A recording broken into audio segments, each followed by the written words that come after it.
Hi student, a warm welcome. In general, a mixed fraction a and b over c equals ac plus b the whole divided by c.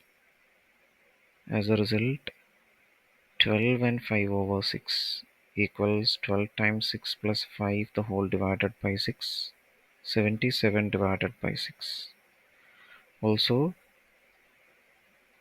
4 and 2 over 3 equals 4 times 3 plus 2 the whole divided by 3, 14 divided by 3.